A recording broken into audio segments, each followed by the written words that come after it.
Let us now have the lesson 2, which is values formation.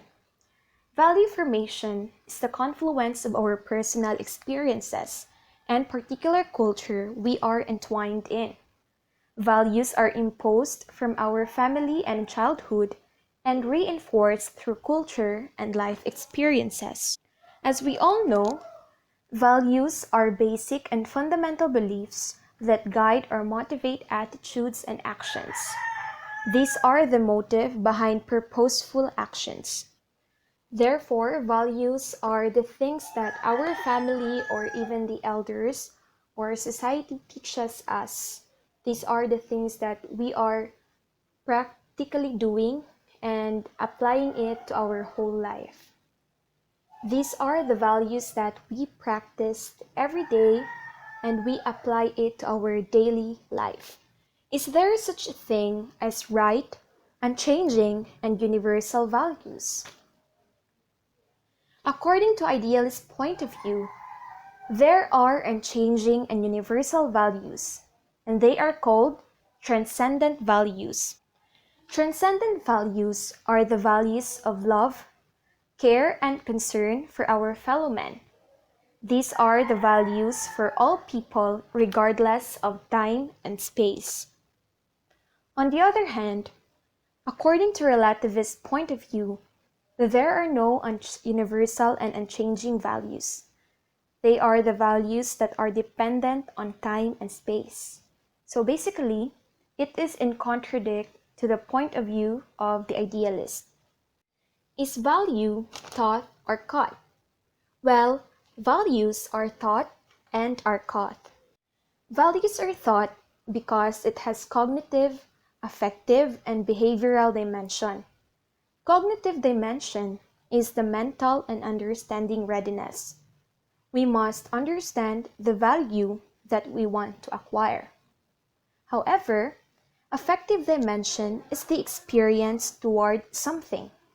These are the feelings and emotional aspects of learning, which includes particular attitudes and habits associated with learning. And lastly, behavioral dimension is living by the value.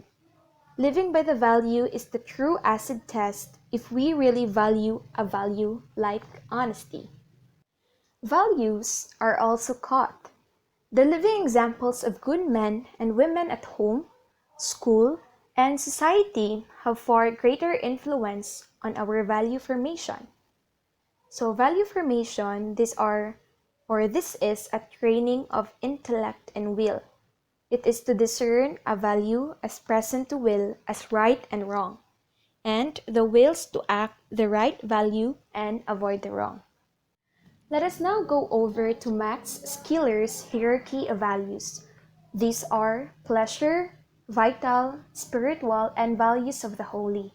So pleasure values refers to the modes of feelings that happens to an individual. Sensible feelings manifest in relative modes of joy and suffering.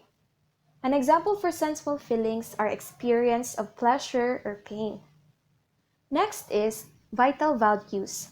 These are the values pertaining to the well-being of either individual or the community. An example for this are health, vitality, values of vital feeling, capability, and excellence. However, spiritual values are independent of the whole sphere of the body and the environment. Values valued in a family and are considered either good or bad. Our initial behavior in society and are conveyed through our behaviors in the family, from the simplest to the most complex, craft and spiritual acts of preferring, loving, and hating. An example for this are aesthetic values, beauty against ugliness, values of right and wrong, and values of pure knowledge.